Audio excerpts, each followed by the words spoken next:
Okay विनोद थांब स्वतः unmute कर किंवा मी करतो 1 मिनिट थांब. सॉरी आधी इंट्रो द्या देव सांग रे. नाही नाही बरं बाबा पहिलं इंट्रो दे बाबा इंट्रोडक्शन दे विनोद.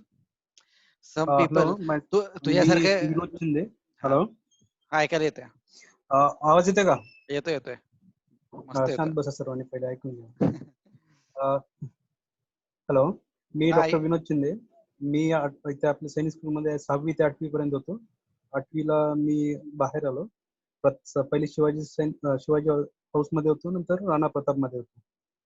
त्याच्यानंतर मी माझं MBBS म्हणजे एज्युकेशन कम्प्लीट केलं, MBBS केलं, नंतर MS सर्जरी केलं, नंतर MCH कार्डिओथोरॅसिक सर्जरी म्हणजे मी हार्ट सर्जन म्हणून प्रॅक्टिस करतो. मी आता प्रेझेंटली अहमदनगर मध्ये आहे आणि गेले 8 वर्ष झालं मी प्रॅक्टिस करतोय हार्ट सर्जरीची, म्हणजे बायपास वॉल्वची सर्जरी वगैरे करतो. तर बेसिकली मी जास्त डिटेल मध्ये जाणार नाही. आय टेल इन ब्रीफ की what is cardiac system and what are the precautions or the good habits we can learn so that we can prevent from the heart diseases. Basically there are 3 types of diseases from cardiac point of view. First, congenital means which is the diseases which comes while you are getting born. म्हणजे तुमच्या जन्मापासून तुम्हाला ते आजार असतील. Second is which we acquire. त्याच्यामध्ये पण major 2 issue आहेत. एक तर वॉलचे आजार, ते व्हॉल्व्युलर हार्ट डिसीज म्हणतो आपण, आणि third is coronary artery disease किंवा ज्याला आपण अटॅक वगैरे म्हणतो बाकी भाषेमध्ये. तर ते एक मेजर कंपोनंट आहे. 3 याच्यावरती आपण थोडं डिस्कशन करणार आहे. आता कंजेनिटल हार्ट डिसीज म्हणजे जे जन्मापासून होतात त्याच्या काय असतात, ते एक तर हृदयाला छिद्र असणे किंवा हृदयाला जे नसा असतात त्याच्यामध्ये काही ब्लॉक असणे किंवा छोटे असणे, तर त्याच्यामध्ये टाइप्स ऑफ डिसीजेस आहेत. त्याच्यात आपण ASD म्हणजे हृदयाच्या वरच्या 2 चेंबर. त्याच्या अगोदर मी तुम्हाला थोडी अॅनाटॉमी सांगतो. हृदयाला 4 चेंबर असतात, 2 ॲट्रियम असतात, 2 वेंट्रिकल असतात. ॲट्रियम म्हणजे बेसिकली डिऑक्सिनेटेड ब्लड घेऊन जातात, आणि जे पंपिंग चेंबर असतात, जे इम्पॉर्टंट चेंबर असतात, त्याला वेंट्रिकल म्हणतात. So that it would be easier to understand for the topic. कन्याच्या हृदयाला असणे किंवा त्यांच्या हृदयामध्ये जे नस असतात त्याची मुळातच जन्मतः जे गठन असते ते प्रॉपर होणार नाही, किंवा चुकीच्या ठिकाणी ओरिजिन असेल, चुकीच्या ठिकाणी त्याचं इन्सर्शन असेल, म्हणजे ज्या चेंबर मधून ओपन व्हायला पाहिजे ते दुसऱ्या चेंबर मध्ये ओपन होते, ज्याचे आपण रुटीन मध्ये उदाहरण पाहतो. त्याच्यामध्ये भरपूर टाइप्स आहेत, भरपूर व्हेरिएशन आहेत. फक्त बेसिकली एवढं अंडरस्टँड करणं गरजेचं आहे. समजा कुणाच्या आपल्या ओळखीच्या याच्यामध्ये कुणाच्या लहान मुलाला हृदयाचा आजार आहे, तो कसा आयडेंटिफाय करायचा, कसा डायग्नोज करायचा. तर त्याच्यामध्ये काय काय काय काय डायग्नोज करणं म्हणजे आपल्याला ले पर्सन असताना आपल्याला हे कळायला पाहिजे की कुठले आजार, म्हणजे कुठल्या आपल्या लहान मुलांना किंवा ओळखीचं कोणी आला त्याला कुठले जे सिम्पटम्स आहेत किंवा जे लक्षण आहेत जे कार्डियक हृदयाच्या दृष्टीने ते इम्पॉर्टंट आहेत, जाणणं गरजेचं आहे. त्याच्यामध्ये समजा जर लहानाला दम असेल किंवा तो दूध पिताना दूध पिऊ शकत नाही, किंवा दूध पिताना खोकला येणे, किंवा दूध पिता त्याने डोक्याला घाम येणे, हे सगळे जे आहेत ते सिम्पटम्स एकाकडे असण्याची शक्यता असते. अशा पेशंटला किंवा अशा बच्चूंना बेटर अर्ली डायग्नोस करणं गरजेचं आहे. Early diagnose early. पुढे तुम्ही थांबाल तेवढे वेळ जाऊ पुढे जाऊन ते इम्प्लिकेशन म्हणजे शकतात. आणि आपण लिहिलेलं आहे की पुढे जाऊन ते लेकरांना कमी वयात जीवाला धोका होतो. तुझा माईक थोडं पुढे घे विनोद, तुझा माईक थोडा जवळ घे, आवाज कमी येतोय काही जण लोकांना. ओके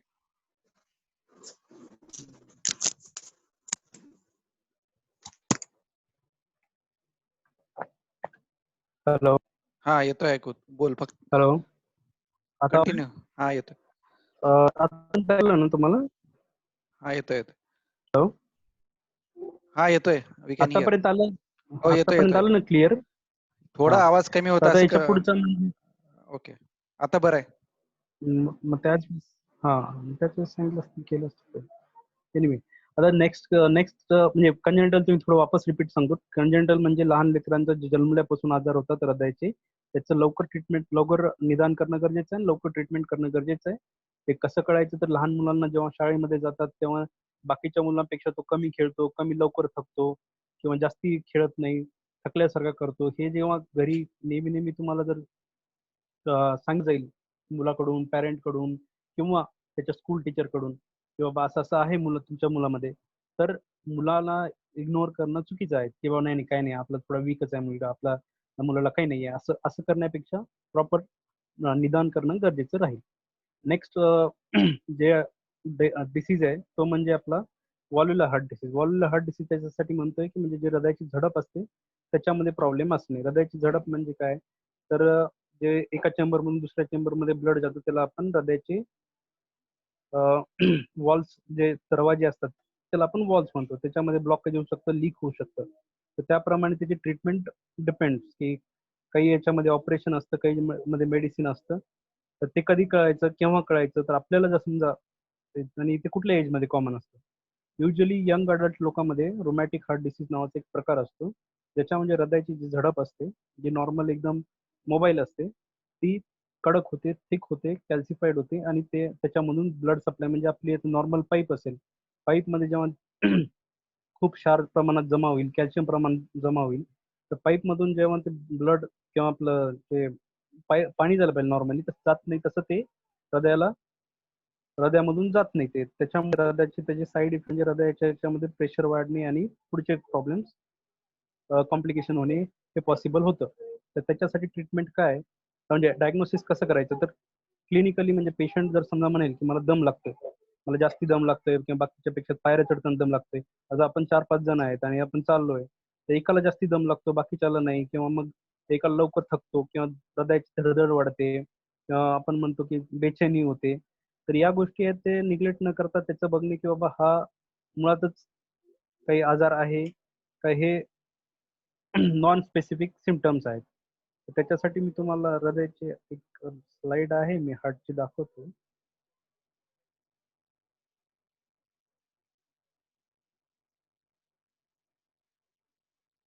हे हृदयाची झडप असते. बेसिकली ही एक हृदयाची झडप आहे. त्याला अओर्टिक वॉल म्हणतो आणि ही एक ही जी दुसरी आहे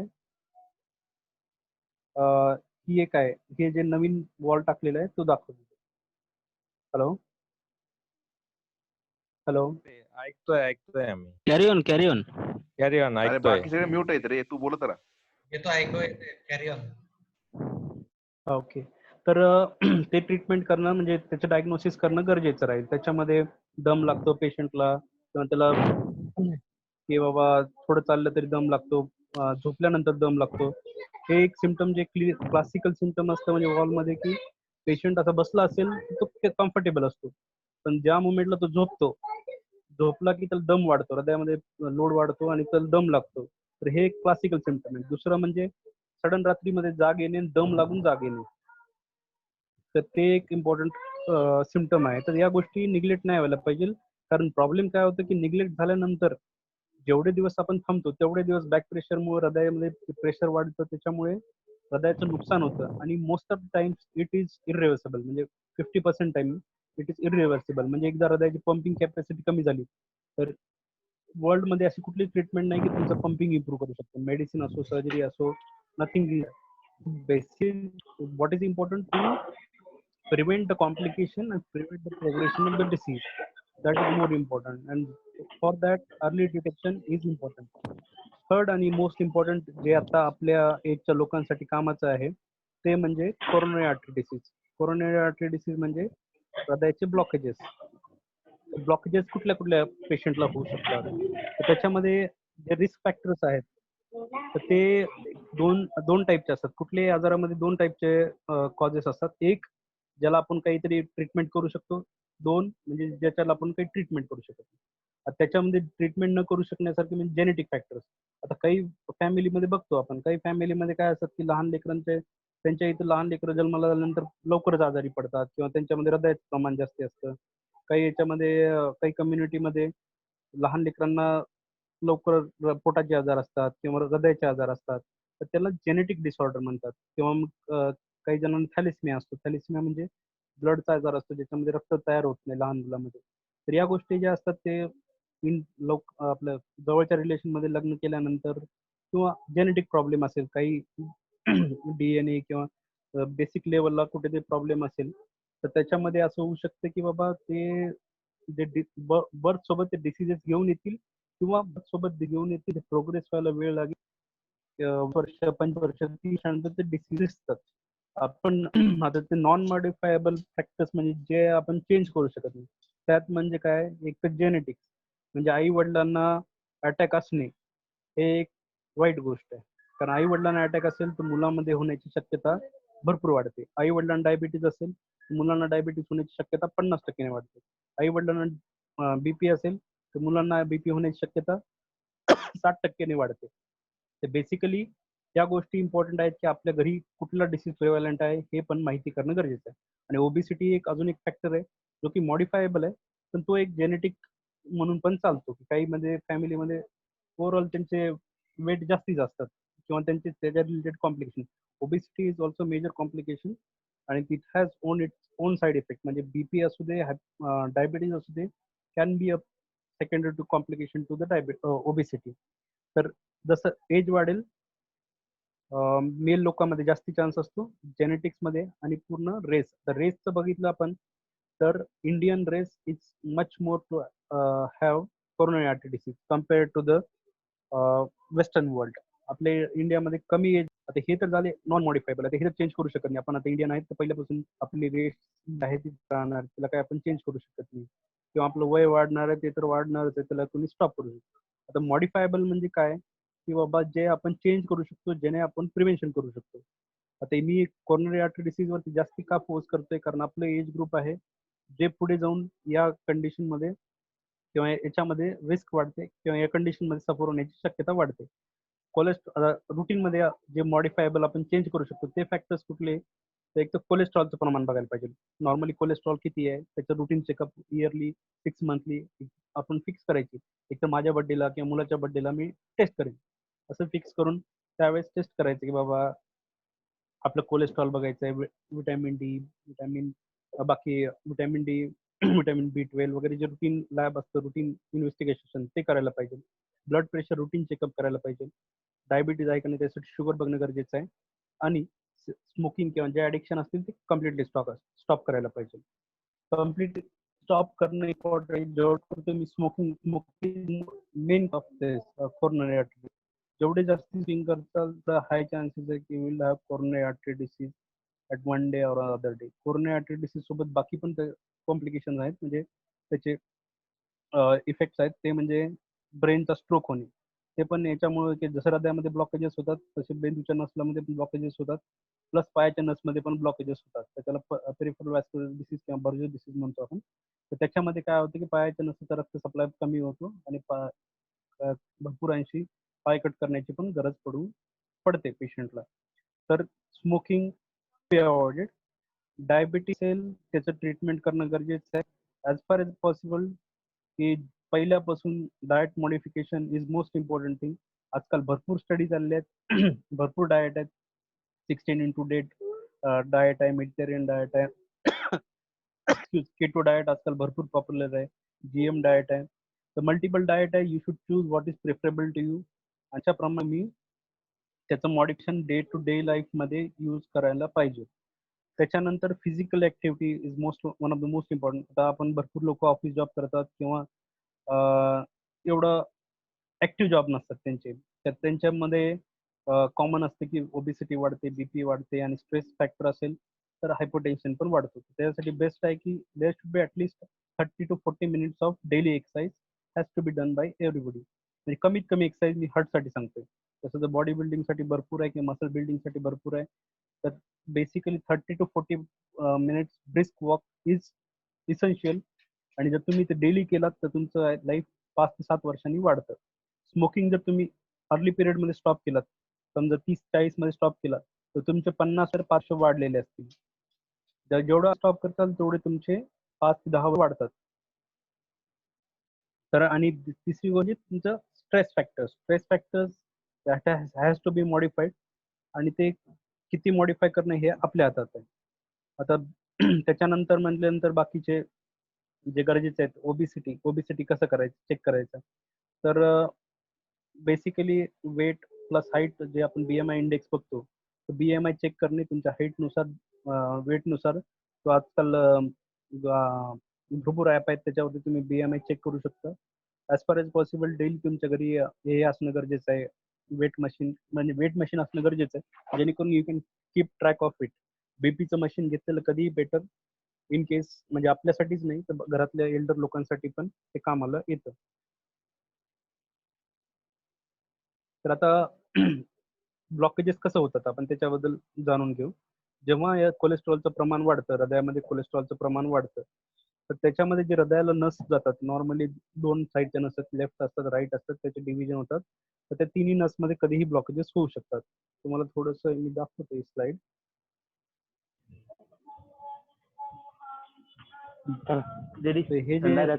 हे नॉर्मल नस आहे आणि त्याच्यामध्ये ब्लॉकेज जेव्हा होते त्याने हे तुम्ही ऐकता ना, किती राऊंड झाले. हे पेजेस, हे कोरोनरी ब्लॉकेज म्हणजे नस मध्ये ब्लॉक येते, तर अटॅक येण्याची शक्यता वाढते. अटॅक येण्याचं म्हणजे काय, ते आपण एक पाहिजे. तर त्याच्यामुळे कुठचे छातीमध्ये छाती दुखणे, वरती आतल्या किती दुखते, कसं अटॅक छातीमध्ये दुखत असेल, सोबत शोल्डर मध्ये पेन आली किंवा डाव्या हातामध्ये दुखत असेल, तर देर आर चान्सेस की त्यांना अटॅक येण्याची शक्यता असते. आणि दुसरी गोष्ट म्हणजे त्यावेळेस स्वेटिंग वगैरे पण होऊ शकते, स्वेटिंग असणे, दम लागणे किंवा. हॅलो. अरे विनोद, हा. I'd just like to stop you. Go ahead. बरेचदा काय होतं की वाकडे तिकडे झोपल्यामुळे चेस्ट पेन होतो किंवा मग अजून कुठल्या कारणांमुळे चेस्ट पेन होतो. So exactly what are the main किंवा मग most identifiable symptoms of heart attack and which are the like fake किंवा मग फॉल्स पॉझिटिव्ह काय काय असतात? ओके. नॉर्मली जे मायनर पेन असतं, डल एकिंग पेन असतं, मायनर पेन असतं, that is not of cardiac origin. किंवा जे मस्क्युलर पेन असतं ते कसं आपल्याला की हेवीनेस वाटतं, पण बाकी सिम्पटम असतात, जसे की तुम्हाला हेवीनेस असेल किंवा जॉ पेन असेल, जॉ पेन नसेल, शोल्डर पेन नसेल, नेकला जॉला पेन नसेल, तर ते कार्डिक नसतं युजली. आणि जे पेन तुम्हाला कधी असं बसल्या बसल्या पेन होतं, तर ते युजली कार्डिक नसतं. कार्डिक पेन कधी होतं, एक्झर्शनच्या वेळेस. अंजाना जो म्हणतो आपण, स्टेबल अंजाना, अनस्टेबल अंजाना अशी टाइप्स आहेत त्याच्यामध्ये. अनस्टेबल अंजाना म्हणजे काय, तुम्ही जेव्हा एक्झर्शन करता त्यावेळेस तुम्हाला चेस्ट पेन म्हणजे तुम्ही पायऱ्या चढायला लागले, वॉक करायला लागले, फास्ट वॉक करायला लागले, त्यावेळेस तुम्हाला चेस्ट पेन जर रिकर होत असेल, म्हणजे रिपीटेडली तुम्हाला चेस्ट पेन होत असेल, then you should cough attack origin. ते समजा तुम्ही बस तुम्हाला थोडस 2 सेकंदासाठी पेन झालं, it is not all cardiac नसतं, इट्स मस्क्युलर. दुसरा एक असतो टिटीज सिंड्रोम असतो, त्यामध्ये काय असतं, रिब्स ना विनोद, एक मिनिट, तुझा आवाज ब्रेक होतोय, काही कळालं नाही लास्टचे 1 मिनिटभर आवाज ब्रेक होतो. आता येतोय का? हा ठीक आहे. हॅलो. तर कुठले कुठले इम्पॉर्टंट आहेत, तर एक, जेव्हा पेन आपल्याला सोबत असोसिएटेड शोल्डरला पेन असेल, नेक मध्ये पेन असेल, डाव्या हातामध्ये पेन असेल आणि जॉ मध्ये, लोअर जॉला पेन असेल, तर ते कार्डिक समजायचं. फक्त चेस्टला कुठेतरी एका मोमेंटला पेन येतं 2 सेकंदासाठी, तर ते युजली कार्डिक नसतं. दुसरं पेन म्हणजे खूप सिव्हिअर पेन असतं की तुम्हाला एकदम अनकम्फर्टेबल फिलिंग होतं. यू अंडरस्टँड की बाबा हे रुटीन पेन नाही आहे, तुम्हाला श्वासाला त्रास होणे किंवा दम लागणे किंवा एकदम unbearable pain, it is cardiac pain. तुम्हाला बिअरेबल असेल तर 80% 90% time it's not cardiac pain. आणि सोबत त्या पेन सोबत युजली तुम्हाला स्वेटिंग होते किंवा वॉमिटिंग सारखी सेन्सेशन होतात, नॉझिया म्हणतो आपण त्याला, आणि चक्कर वगैरे येते. तर हे सगळे अटॅकचे सिम्पटम्स आहेत. आपल्याला पेन होते आणि आपण स्टेबल आहे, वॉक करतोय, तर ते usually 99% it's not at all attack. तर अटॅक म्हणजे हे जे सिमटम्स आहेत ते अटॅकच्या वेळेस आहेत. पण अटॅक सोडून पण पेशंटला ब्लॉकेजेस असू शकतात. मी आता भरपूर पेशंट पाहिलेले आहेत आम्ही जेव्हा रुटीनली पाहतो, ज्याच्यामध्ये पेशंटला काही एक त्रास नाही, फक्त त्याला दम लागतो, तेवी पायऱ्या चढल्यावरती दम लागतो, म्हणून त्याने काही टेस्ट केल्या तर त्याच्यामध्ये कळालं की बाबा ब्लॉकेजेस आहेत आणि ते मल्टिपल ब्लॉकेजेस आहे, असं नाही की बाबा एक सिंगल ब्लॉक आहे. आणि यंग एज मध्ये सिंगल ब्लॉक असण्याची शक्यता असते आणि तो मेजर ब्लॉक असण्याची शक्यता असते. Young adult with smoker is very bad combination. तर त्याच्यासाठी टेस्ट आहेत की आपल्याला कुठल्या टेस्ट करायला पाहिजे, ते शेवटी मी सांगेनच की आपल्याला रूल आउट करायचं किंवा आपलं कार्डियक नाहीये, साधे नॉन स्पेसिफिक कार्डियक पेन आहे, त्यासाठी ते तुम्हाला मी थोड्या वेळाने सांगतो की कुठले कुठले टेस्ट करायला पाहिजे. योगाने काय होतं का रे? Yoga definitely it's part of exercise. परिस्थितीने ब्लॉकेजेस काही कमी होणार नाहीत, पण प्रोग्रेशन कमी होईल. तुमचं कुठलीही एक्सरसाइज, योगा असेल किंवा कुठलीही फिजिकल एक्सरसाइज इज गुड, त्याने प्रोग्रेशन कमी होतं. But at the end of day one should remind की जेव्हा ब्लॉकेजेस होतात ते वापस जात नसतात. तुम्ही योगा करा, माधवबाग करा. माधवबाग ट्रीटमेंट मला वाटतं ऐकलं असेल भरपूर लोकांनी महाराष्ट्रामधल्या तरी. त्याच्याने काही होत नसतं, कारण मी भरपूर पेशंट आहेत त्यांचे माधवबागने ट्रीटमेंट करून चिलेशन थेरपी घेतलेली आहे, त्यांचे मी वापस बायपास केलेले आहेत. तर पर से जे तुम्ही आयुर्वेदिक खाता किंवा ह्याच्याने not at all proven studies, these are not at all proven, हे सगळे बेसलेस आहेत. जे मेकॅनिकल ट्रीटमेंट आहे for mechanical blockages it's mechanical treatment. नाही, आय मीन टू से की आपल्याला जर श्वास घ्यायला त्रास होत असेल तर प्राणायाम केलं किंवा अदर, त्याच्याने काही इम्प्रूव्हमेंट लॉंग टर्म साठी? लॉंग टर्म साठी म्हणजे त्यासाठी दोन गोष्टी आहेत. एक तर आपल्याला डिसीज आहे का नाही ते बघणं. डिसीज आहे का नाही ते बघायसाठी काय तुम्हाला सिम्पटम्स रेग्युलर आहेत, वाढत आहेत, then you have to identify the disease, की तुम्हाला खरंच हृदयाचा आजार आहे, फुफ्फुसाचा आजार आहे, सायकोलॉजिकल आहे. आणि जर आजार नसेल तर you can continue with exercise. पण तुम्हाला ब्लॉकेजेस आहेत आणि तुम्ही त्यामध्ये म्हणता की मी एक्सरसाइज करणार पूर्ण विग्रस, तर त्याच्यामध्ये अटॅक येण्याची शक्यता वाढते. कारण कुठले कार्डियक पेशंट असेल जेव्हा जो सिव्हिअर ब्लॉकेजेस असेल तर त्याला स्ट्रिक्ट बेड रेस्ट ऍडवाइस केली जाते. का? थोडे exertion can aggravate attack.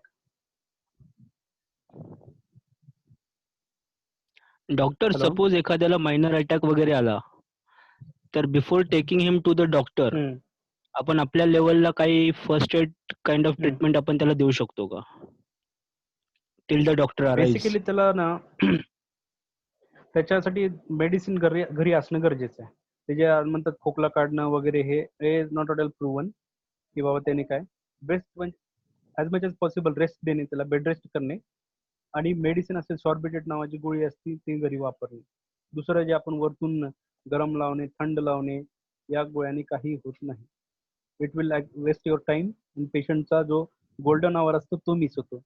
Golden hour नावाचा एक कन्सेप्ट याच्यासाठी आहे, म्हणजे बाहेर US मध्ये वगैरे तो खूप मानला जातो, आपल्याकडे नाही मानला जात. त्याच्यामध्ये काय की तुम्हाला जर तुमचा कार्डियक सिम्पटम असेल तर विदिन 1 आवर तुम्ही हॉस्पिटलमध्ये पोहोचलात तर there are 80% chances that you will not die. 80 to 90% chances आहेत की तुम्ही मरणार नाही. ज्या अटॅकने तुम्ही मरण्याची शक्यता आहे तुम्ही 4 तासामध्ये. गोल्डन आवर पिरियड म्हणजे विदिन जेवढ्या लवकर होईल तेवढं. हे सिम्पटम क्लिअर असायला पाहिजे. दम आहे, पेशंट स्वतःहून सांगेल तुम्हाला की मला अतिप्रमाणात त्रास होतोय आणि मला सहन होत नाही, तर हे त्याच्या तोंडातून निघतं. ते आपण आपल्याला म्हणावं लागत नाही. ज्याला ते फक्त माइनर सिम्पटम असतील ना, मायनर चेस्ट पेन वगैरे, तो स्वतःहून म्हणणार नाही मला हॉस्पिटलला घेऊन जा. किंवा रात्री 2 वाजता जर पेशंट उठून म्हणत असेल मला चेस्ट पेन होतंय आणि त्याला त्यावेळेस स्वेटिंग असेल तर you should think of cardiac attack first. म्हणजे त्यावेळेस तो 99% अटॅक असण्याची शक्यता असते. Early the better go to hospital, I believe. घरी नाही ट्रीटमेंट होऊ शकते. हॅलो शिंदे, बोल. संदीप भंडारे. हा बोल. And what about statins and aspirin along with the sorbitrate? असं काहीतरी बोला जे आम्हाला समजेल. सांगतो. नो भांड्या, नो मेडिकल क्वेश्चन्स, ओनली देशी. मी सांगतो ऐक तरी सगळं. थोड्या वेळाने कॉल करूया. मी काय म्हणेन की आपल्या गटवलं तर नुकसान नाहीये. आणि त्याचं कॉम्प्लिकेशन होत नाही असं अँटील पेशंटला हायपोटेन्शन असेल, बी कमी असेल, सॉर्बिटेड घेत कमी होण्याची शक्यता असते. पण जे गाईडलाईन त्याच्यामध्ये ऍटपूर्वन असेल तर असेल त्याचं काही नुकसान होणार नाही. तुम्ही जर घरी असले आणि तुम्हाला सोबत ऍस्पिरिन सॉर्टेड असली आणि तुम्ही घेतलं आणि तुम्हाला जर रिलीफ आला तर यू ऑल्सो कम की बाबा आपल्याला अटॅक रिलीफ भेट तर त्यावेळेस तर उलट आपल्याला जाणं येतात. आवाज कट होता. Hello repeat. हॅलो. हा. Hello, can you here me properly? ऐका Yes, का yes, properly? now it is. Yeah. हा, ऍस्पिरिन, स्टॅटिन आणि सॉर्बिटेड स्टॅटिनचा ऍक्टिव्ह रोल काहीच नाहीये, म्हणजे अक्यूट मध्ये तर रोल नाही, लॉंग टर्म मध्ये ट्रीट हॅज ऍस्पिरिन प्लस क्लोपिडोग्रेल जे नाहीत they should be given at earliest to the patient when you thinking of an attack. आणि सॉर्बिटेड हे पण एक प्राईम रोल आहे. पण या गोष्टी आपण रुटीन मध्ये कोणी घेऊ शकत नाही, त्याच्यामुळं बेटर गो टू हॉस्पिटल. पण ज्यांना याच्याबद्दल नॉलेज आहे त्यांनी कधीही लवकरात लवकर घेतलेलं बेटर राहील. त्याचं नुकसान काही नाहीये. असं नाही की तुम्ही गोळ्या घेतल्या म्हणून तुम्हाला अटॅक नसेल तर तुम्हाला अटॅक येईल, असं अजिबात नाही. तर त्याच्यामुळं हे घेऊ शकता गोळ्या. Thank you. पुढे कंटिन्यू करू का मी? Yeah. हॅलो, आवाज येते का माझा? Yes continue. Question and answers. आणि बाकीचे आवाज प्लीज clear आहे म्यूट वर का जावा नाही? यार, तुमच्या घरातले वगैरे आवाज यायला लागलेत, डिस्टर्ब होते सगळ्यांना. हा म्यूट कर नाही तर दुसरे आवाज येतील. मला वाटतं मी पुढचं सांगतो मी डिटेल्स. हॅलो. बोल डॉक्टर, गो अहेड. हा विनोद बोल, कंटिन्यू. हॅलो, ऐकू येते का? हा ऐकू येतंय का? कंटिन्यू कर. हा, तर बेसिकली काही एरिया स्किप करतो. हा, काही एरिया मी स्किप करतो. बेसिकली काय की म्हणजे आपल्याला कामाचं मी ते सांगतो. हॉस्पिटलमध्ये गेल्यानंतर तुम्हाला काय टेस्ट करायला पाहिजे, ईसीजी करायला पाहिजे, त्याचा डॉक्टरचा प्रश्न आहे तिथल्या. ईसीजी मोस्ट इम्पॉर्टंट आहे. दुसरं म्हणजे समजा आपल्याला नेहमी त्रास होत असेल तर आपल्यामध्ये काही कुणाला वाटत असेल की बाबा मला कार्डियक डिसीज आहे का नाही कळायचं, कारण ते एक इम्पॉर्टंट गोष्ट आहे. कारण आपण दरवेळेस डॉक्टरला जाऊन विचारू शकत नाही. तर ट्रेडमिल नावाची एक टेस्ट असते, जे आपण ट्रेडमिल करतो त्यासारखीच टेस्ट असते. 8-10 मिनिटं तुम्हाला बेल्ट वरती पळावं लागतं. त्या पिरियडमध्ये तुमचं ते ईसीजी मॉनिटर करतो. त्या ईसीजी मॉनिटर वरती तुम्हाला कळतं की बाबा तुमची टेस्ट पॉझिटिव्ह आहे का निगेटिव्ह आहे. पॉझिटिव्ह असेल तर तुम्हाला अँजिओग्राफी किंवा पुढची ट्रीटमेंट गरजेची आहे. यू कॅन सी 95% NCSA त्याला 95 आय एम नॉट 9% NCSA त्याला कार्ड जर नाही you can particular at not to work. Last एक सेंटेन्स 2 सेंटेन्स थोडं रिपीट कर, तुझा आवाज ब्रेक झाला. हॅलो, आवाज इको होतोय. तुझा आवाज टीएमटी आवाज इको होतोय का? रिपीट कर. हॅलो. टीएमटी इको बद्दल काहीतरी सांगत होतास, ते सांग. विनोद अगर बँडविड्थचा जर प्रॉब्लेम असेल तर व्हिडिओ तुझा बंद कर इफ यू नॉट रिक्वायर्ड. हा, कदाचित व्हिडिओ बंद करून तुझा आवाज चांगला येत असेल तर व्हिडिओ बंद करून मोर क्लिअर. हॅलो, व्हिडिओ बंद कर तुझा. येतोय. विनोद, बरोबर. हा, म्हणजे बँडविड्थ मिळेल तुला बोलायला. हा, आता कंटिन्यू. काय ते? व्हिडिओ बंद करून बोल, म्हणजे बँडविड्थ मिळेल तुला बोलायला, तुझा आवाज क्लिअर येईल. हा, आता मी पुढचं सांगतो. हे तुझा व्हिडिओ बंद कर. टीएमटी आवाज इको कट बद्दल होतोय का काहीतरी माझा? सांगत होतास. नाही आता येतोय. हा, 2D इको का? बरं. इको आणि टीएमटी बद्दल इको, काहीतरी सांगत हा, होतास. TMT is more important. Echo करणं हे उपयोगाचं नाही. तुमचे 3 ब्लॉकेज असेल किंवा मल्टिपल ब्लॉकेजेस असतील तरी 2D इको नॉर्मल येऊ शकतो. तर फक्त 2D इको आणि हृदय नॉर्मल आहे म्हणणं हे चुकीचं आहे.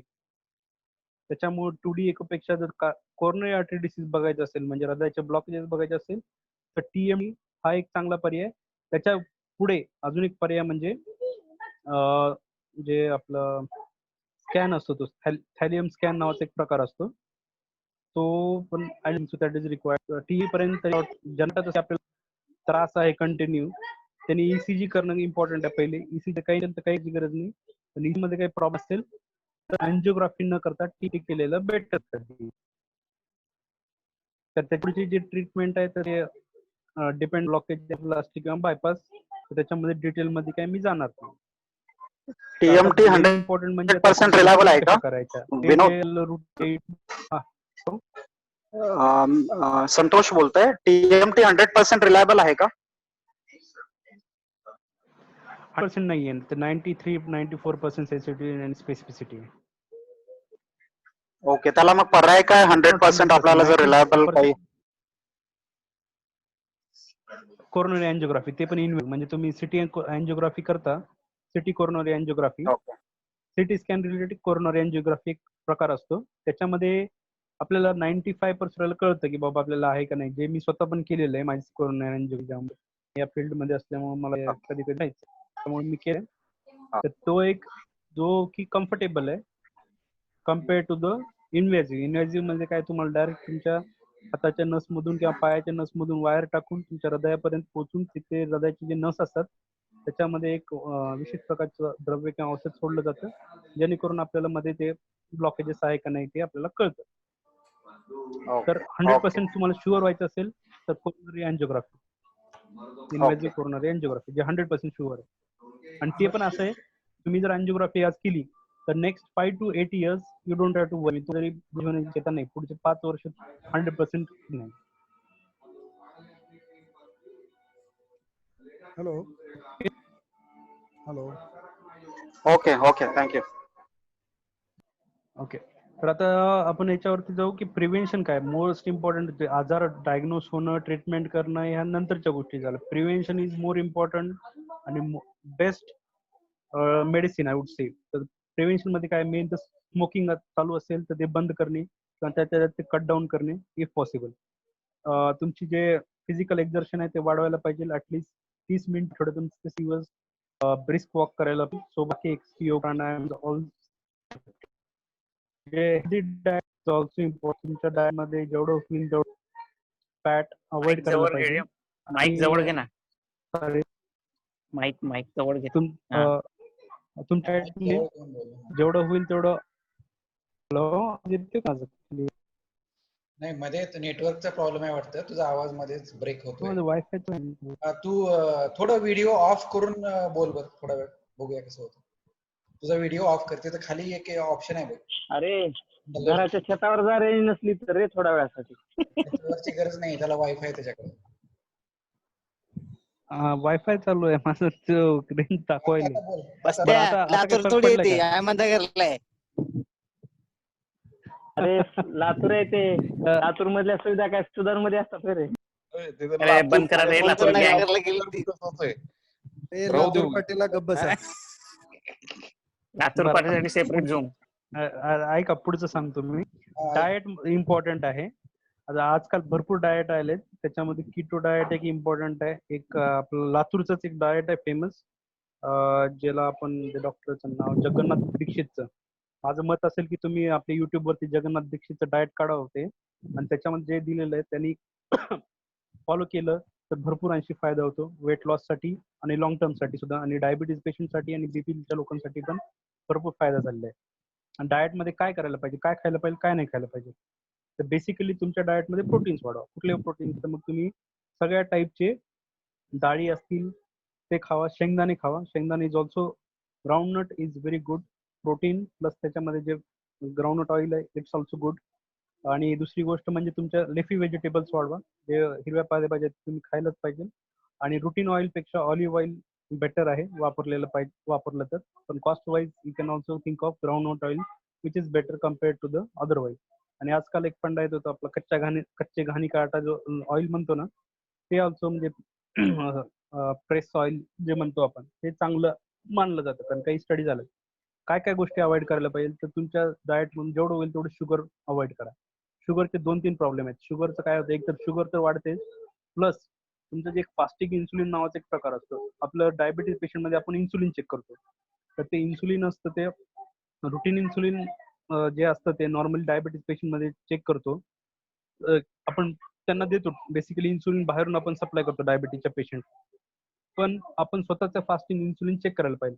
फास्टिंग इन्सुलिनचे फायदे भरपूर आहेत, कारण त्याच्यामुळे आपल्याला कळतं की तुमचं जर फास्टिंग इन्सुलिन 25 पेक्षा वरची असेल तर देर आर हाय चान्सेस की तुम्हाला मल्टिपल प्रॉब्लेम्स होऊ शकतात. फक्त कार्डियक डिसीज नाही, हृदयाचा डिसीज होऊ शकतो, ब्रेनचा डिसीज होऊ शकतो, लिव्हरचा डिसीज होऊ शकतो, डायबिटीज होऊ शकतो, हायपरटेन्शन होऊ शकतो. तर आता आजकालच्या म्हणजे त्याच्यासाठी नोबेल प्राइज पण दिलेलं आहे ह्या फास्टिंग इन्सुलिनच्या शोधासाठी, की आजकाल तुम्ही मॉनिटर करणं, शुगर मॉनिटर करण्यापेक्षा फास्टिंग इन्सुलिन मॉनिटर करणं गरजेचं राहील. त्यामुळे तुम्ही जेव्हा पण आता पुढे शुगरची टेस्ट करता तेव्हा आय मेक शुअर दॅट की फास्टिंग इन्सुलिन पण केलेलं जाईल, बेटर गाईड. आणि ते फास्टिंग इन्सुलिन कमी कसं करायचं, तर मध्ये मध्ये वेळेला कुठल्या पण मध्ये मध्ये आपल्याला जंक फूड किंवा कुठलेही फूड खायची सवय असते. इव्हन जरी आपण दूध जरी पिलं किंवा फ्रूट जरी खाल्लं तर काय होतं की बॉडीला एक सेन्सेशन भेटते की आपल्या अंगामध्ये काहीतरी फूड येते म्हणजे शुगर आहे. शुगर जेव्हा येते तर त्याचा बॉडीचा रिस्पॉन्स काय होतं की इन्सुलिन तयार करतं.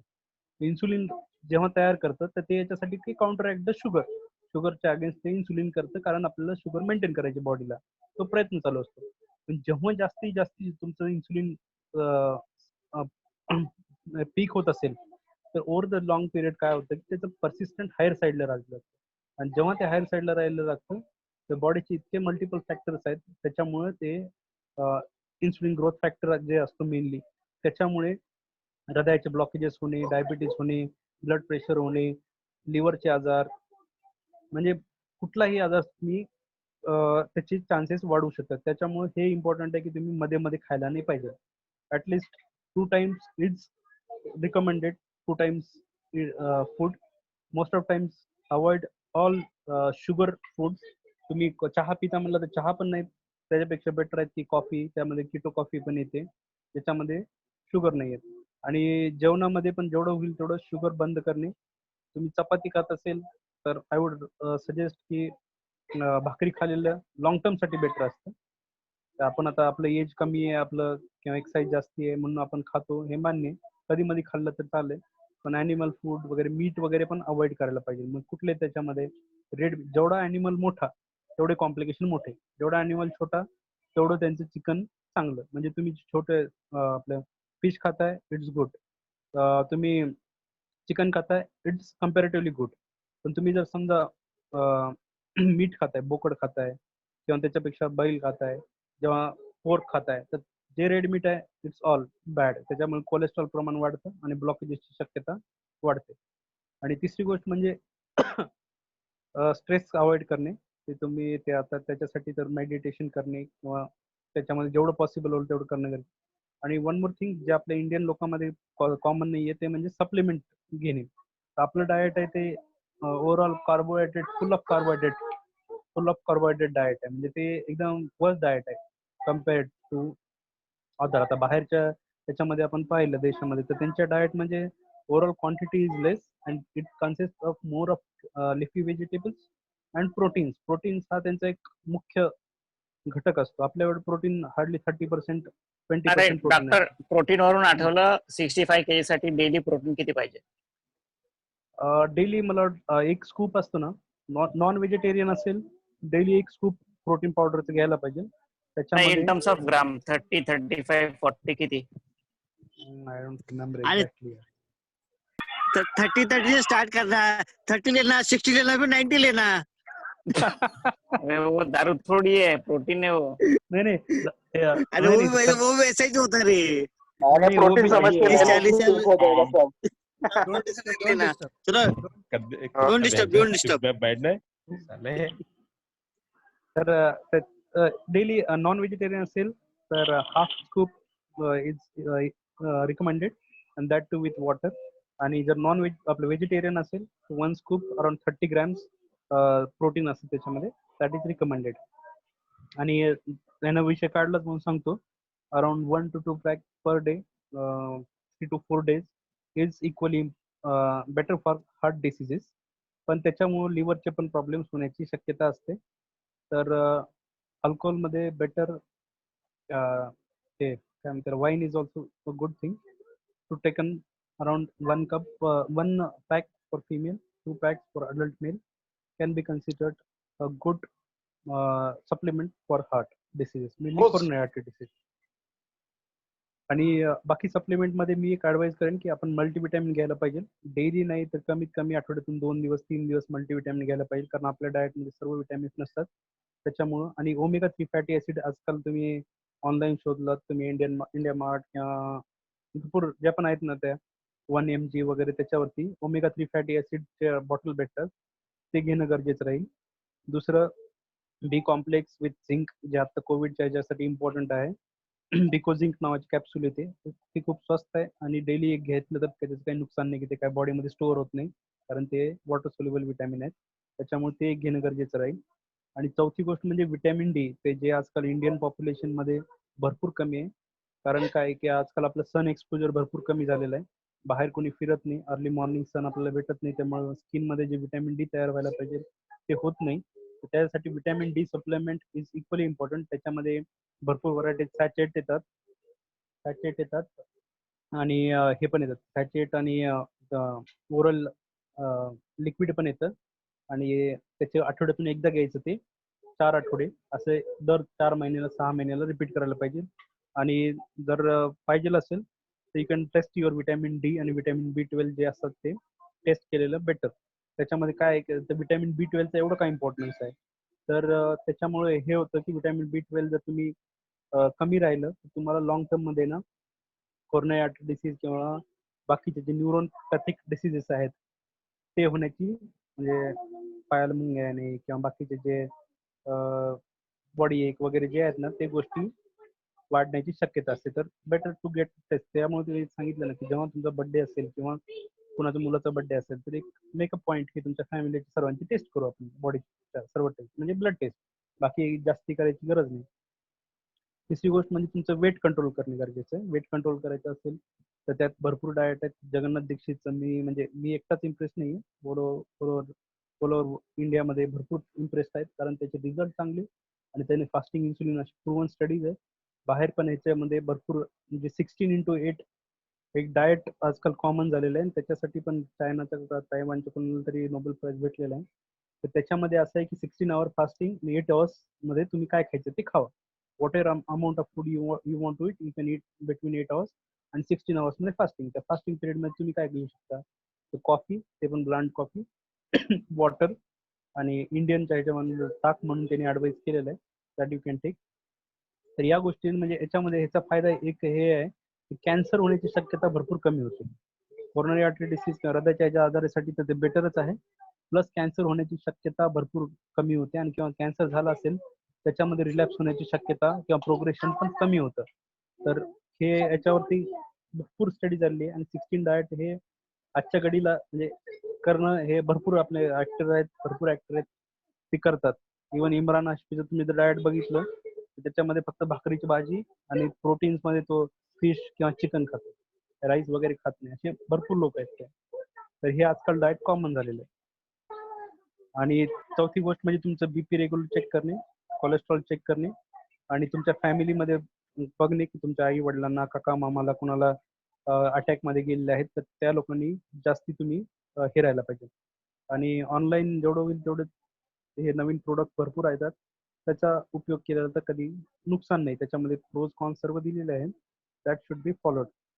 आणि जे फॅटी फूड्स असतात ते अवॉइड करायला पाहिजे. म्हणजे तुम्ही चीज खाऊ शकता, तर surprisingly cheese is very much accepted in keto diet. Butter avoid करणार, पण चीज जे असतं ते is recommended, it is good source. आणि दुसऱ्या कुठल्या गोष्टी खायच्या, आजकाल आपल्याला ते अवाकॉर्डो खा, हे खा, ते खा, भरपूर फंडे आलेले. पण as far as possible Indian green leafy vegetables is equally effective in those same contents. आणि अँटीऑक्सिडंट एक आजकाल फंड आलेला आहे. अँटीऑक्सिडंट म्हणजे कुठले, आपले ब्लूबेरी, ब्लॅकबेरी, त्याच्या ऑनलाईन पण पॅकेट भेटतात. आणि ते एक चांगलं म्हणजे अँटीऑक्सिडंट याच्यासाठी आहे की तुमचे जे बॉडीचे एजिंग असते ते you can reduce it using antioxidant. आणि काजू एक चांगले, काजू आणि अक्रोड आहेत ते चांगले. माझा काजू नाही, सॉरी, काजू खायला नाही पाहिजे. बदाम चांगले, बदाम इज गुड, अक्रोड इज गुड, काजू you should avoid, it is not good. आणि मल्टीविटॅमिन, मिनरल्स वगैरे घ्यायला पाहिजे. आपण थम्सअप पितो हे अजिबात नाही पेले. एका थम्सअपच्या याच्यामध्ये जवळपास 25 चमचे शुगर असते.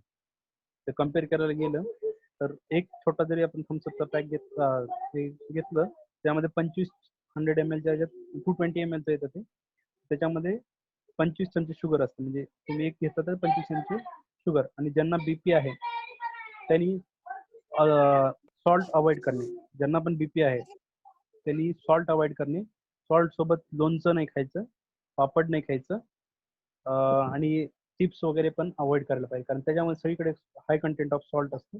यू शुड अवॉइड, कारण सॉल्ट वाढलं सोडियम इंटेक वाढतं आणि बीपी वाढतो. तर बीपीच्या पेशंटसाठी particularly it is important to avoid salt.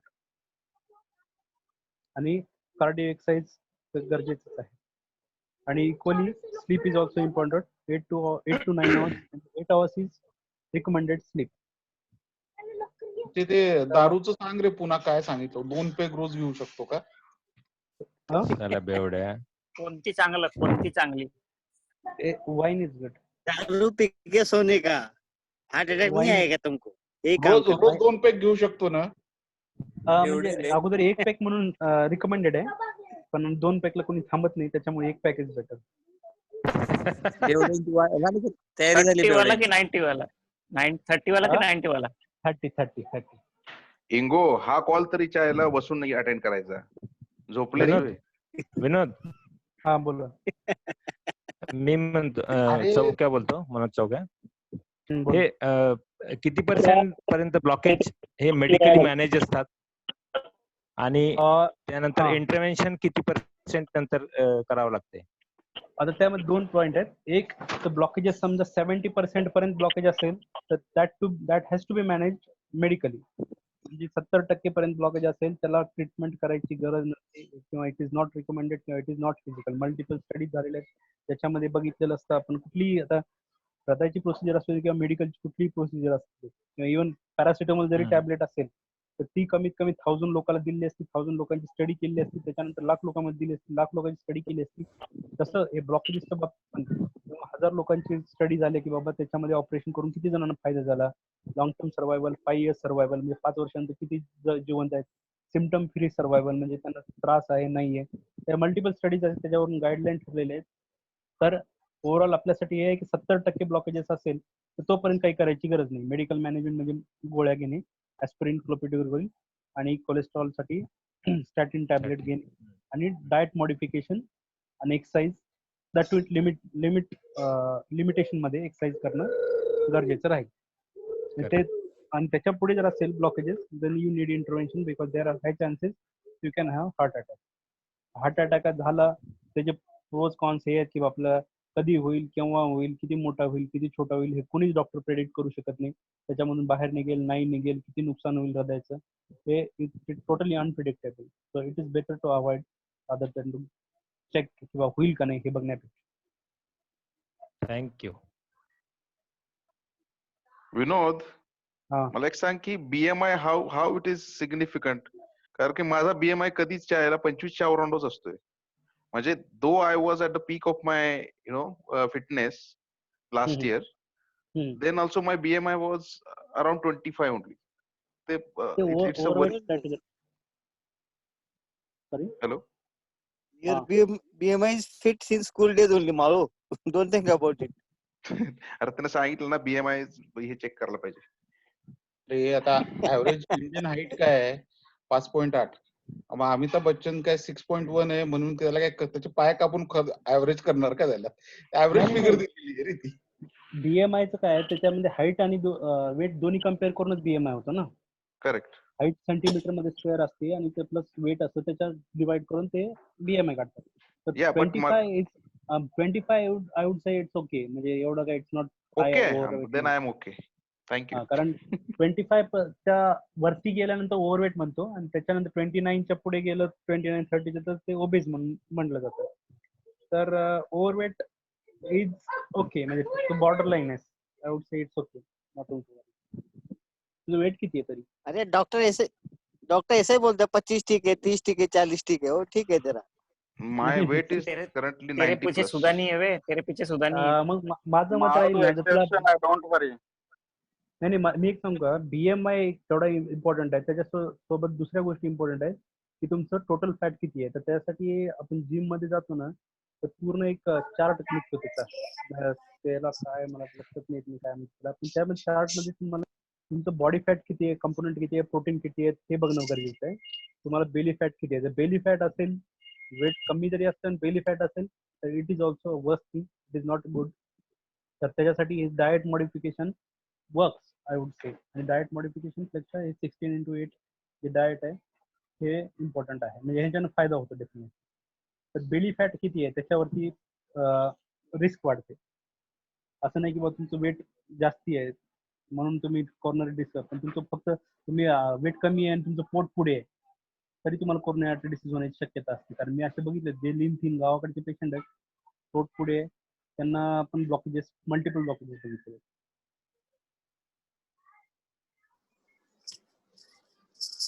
Doctor, डीव्हीटी ची हिस्ट्री असली तर मग कोरोनरीचे हे प्रोबॅबिलिटी वाढते का, म्हणजे प्रॉब्लेम इश्यूज असण्याची? नाही.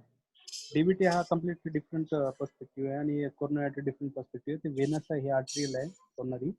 डीबीटीच्या याच्यामध्ये दोन गोष्टी लक्षात ठेवायला पाहिजे की डीबीटी मध्ये रिस्क काय असते की रिकरन्स होऊ शकतो, वापस पायामध्ये नसमध्ये ब्लॉक होतो. आणि त्याचे एक मेजर फेटल कॉम्प्लिकेशन म्हणजे काय आहे की त्याच्यामध्ये जे ब्लॉकेजेस, रक्ताची गाठ झाली असते ती सुटून ह्याच्यामध्ये जाऊ शकते. कशामध्ये? फुफ्सामध्ये गेली तर एक त्याचे अक्यूट कॉम्प्लिकेशन म्हणजे पेशंट एकदम सडनली डाय होऊ शकतो, किंवा लॉंग टर्म मध्ये हृदयाचं प्रेशर वाढून हृदयाला नुकसान होऊ शकतं. तर त्याच्यामध्ये दोन ट्रीटमेंट आहेत. एक तर ऍक्यूट मध्ये त्याचं मेडिसिन देणे, आणि दुसरी गोष्ट जर रिकरंट डीव्हीटी असेल, नेहमी डीव्हीटी असेल तर त्याला एक अम्ब्रेला नावाचा एक डिव्हाइस असतो, तो आपण मांडीमध्ये जी वेन असते त्याच्यामध्ये लावतो आपण. तर ते अम्ब्रेला लावल्यानंतर काय होतं की आपले जे गाठी सुटतील, छोट्या सुटतील, ते फुफ्सामध्ये जाण्याची शक्यता असते, त्याचं कॉम्प्लिकेशन खूप ग्रेडेड असतं, ते होणार नाही. तर कुणाला जर रिकरंट डीव्हीटी असेल तर आय वुड सजेस्ट एक तर त्याची टेस्ट करून घेणं की बाबा त्याला डीव्हीटी का व्हायली. कारण त्याच्या फॅक्टर एस, फॅक्टर सी हे करून, प्रोटीन सी, प्रोटीन एस हे टेस्ट करावं लागतं. त्याच्यामध्ये बघावं लागतं की बाबा काय कॉज आहे, काही फॅमिलियल प्रॉब्लेम आहे का, ब्लडचा प्रॉब्लेम आहे का, म्हणून डीव्हीटी व्हावं. म्हणजे मोबाईल पेशंट, तो पेशंट बेड रिडन असेल तर ठीक आहे, एक्सेप्टेड आहे. बेड रिडन मध्ये 15 दिवस झोपून राहिलं कुणाला पण डीव्हीटी होऊ शकतो, ऑपरेशन नंतर डीव्हीटी कॉमन. तर माझं म्हणणं असेल की कुणाला डीव्हीटी येतो, ओळखीमध्ये कुणाला येतं? मला झालं होतं 10 वर्षापूर्वी. माझं मत राहील की एकदा वापस सोनोग्राफी करून घेणं बेटर आहे. आम्ही दरवर्षी करतो, पण आय जस्ट वरीड की does it lead to any coronary नाही, कोरोनरीचा नाही इश्यूज? कोरिलेशन ओके नाही, कोरोनरीचा नाही. Okay, thanks. झालं, मला वाटतं 9 वाजले. अरे एक विनोद प्रश्न. 8 hours sleep, 8 hours sleep it's important. तेवढी होत नाही रे बाबा. Studies recommended. 8 hours sleep is all good, very good for longer life. सगळे स्ट्रेस असतील, कोरोना डिसीज असेल किंवा मल्टिपल कॉम्प्लिकेशन, डायबिटीज असेल, किंवा सगळ्यासाठी लॉंग लाईफ साठी 8 hours sleep is strictly recommended. तू किती झोपतोस रे विनोद? मी 9 तास झोपतो. गुड. पण जास्ती चांगलं व्हावं म्हणलं. सर्वांच्या वतीनं काय सर्वांकडून विचारतो, ग्रुप डिस्काउंट वगैरे काही असणार आहेत का?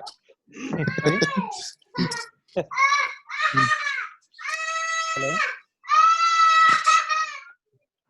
देशा, काय चाललंय रे? देशा नंतर रे देशा.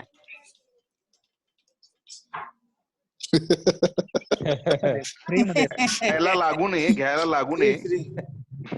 फ्री मध्ये गॉड फॉरबिड. अरे बोलू द्या त्याला. अरे ती वेळ येऊ नये म्हणून तर हे चालू आहे. हॅलो बोल. फ्री मध्ये आजकाल कसं आहे, महाराष्ट्रामध्ये जवळपास सर्व फ्रीज झालंय. कोरोना सगळे ट्रीटमेंट करतो, 90% ऑपरेशन फ्री मध्ये होतं. आणि आमचं हॉस्पिटल कसं पण फ्रीच आहे, चार्ज. गुड इयर विनोद. 2-3 रिक्वेस्ट आहेत. एक म्हणजे तू डाएट बद्दल बोललास, त्यानंतर एमर्जन्सी प्रोसिजर्स बोललास, म्हणजे somebody suffers from a cardiac arrest, तर कीपिंग मेडिसिन्स लाईक सॉर्बिट्राट हँडी. ओके, तर हे जे इन्स्ट्रक्शन्स आहेत ना, तू थोडे नंतर व्हॉट्सअप ग्रुपवरती आपलं जर समराईज करून टाकलेस तर ते बरं होईल. माझा पर्सनल एक्सपिरियन्स सांगतो. वडिलांच्या केसमध्ये मी बरोबर नव्हतो, पण I think having such a medicine would have helped. He did not gate timely treatment.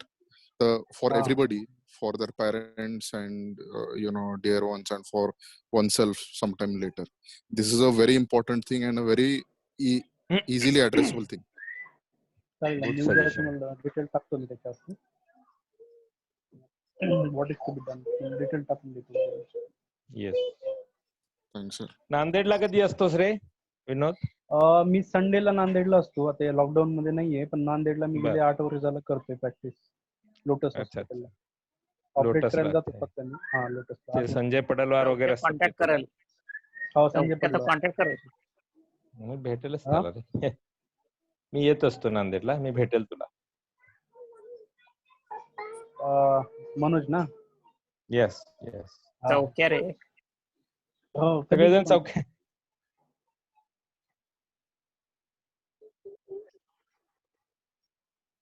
Omega 3 fatty acid सांगितलं तुम्ही. मल्टीव्हिटॅमिन मध्ये मी बिकोझिंक सांगितलं होतं. बिकोझिंक सांगितलं होतं. बिकोझिंक पण ओव्हर द काउंटर नाही, डेली बिकोझिंक कॅप्सूल आहे ते डेली घ्या. जे विटॅमिन डी आहे ते वीकली घ्यायचं. आठवड्यातून एकदा विटॅमिन डी घ्यायचं फॉर 4 वीक्स.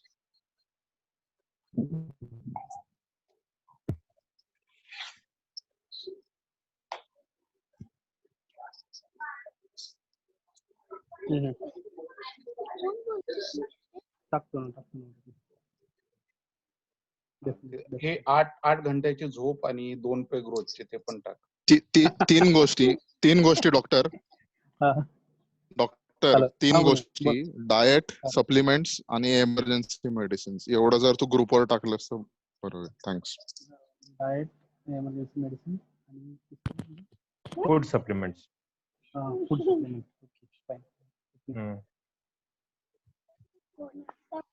म्हणजे कुठलेही ओव्हर द काउंटर तुम्ही कुठलेही मल्टीव्हिटॅमिन घेतलं ना त्याची गरजच असते आपल्या, कमीच असते शरीरात. त्याच्यामुळं म्हणजे सांगितलं बिकोझिंक काय त्याच्यामध्ये असं आहे की ते, आणि कुठलेच मेडिसिन कंटिन्यू लाईफ लॉंग घ्यायचं नाहीत ना, थोड्या दिवसानंतर गॅप द्यायचा. तरी मी तुम्हाला उद्या टाकेन त्याच्याबद्दल डिटेल काय घ्यायचं. So overall, chicken is preferable. Mutton is not preferable. Mutton खाऊ नका. चिकन पण खायचं असेल तर चिकन पेक्षा fish is better. Fish. Okay. Fish is number 1. ऐकलं का माळो? मटन नाही. व्हॉट्सअप वर पण नाही टाकायचं. कोल्हापूरवाले. अरे त्या संजू सरनाईकला सांगा रे मटन थांबवायला काय ना. हे चौक्याला तुम्हाला रे तिकडे आपल्याला कुरखायला जायचं आहे. कुणाला? संजयला? संजू सरनाईक. अच्छा. आठवड्यातून एकदा तर चालत असेल ना. आता ते आपल्यावरती आहे, चालवायचं म्हणलं सगळं चालू. थँक्स विनोद, थँक्स. बरं गाईज, आणखी एक गोष्ट, जर तुम्हाला खरोखर कन्सर्न असेल की नाही तर अभय बंगचं एक पुस्तक आहे, माझा साक्षात्कारी हृदयरोग. अल्टिमेट पुस्तक आहे आणि आपल्यातल्या प्रत्येकानं वाचलंच पाहिजे. इट गाइड्स यू व्हेरी वेल. तू वाचलं असेल तर सेक्शन, अरे तू वाचलं असणार ना, तू हे कर, सेशन घे. अरे विकत ऐकलं रे, वाचलं नाही. आता इंडियात आणलं नाही इकडे. माळो समरी पाठव आम्हाला. मला खूप रिकमेंड केलं होतं ना.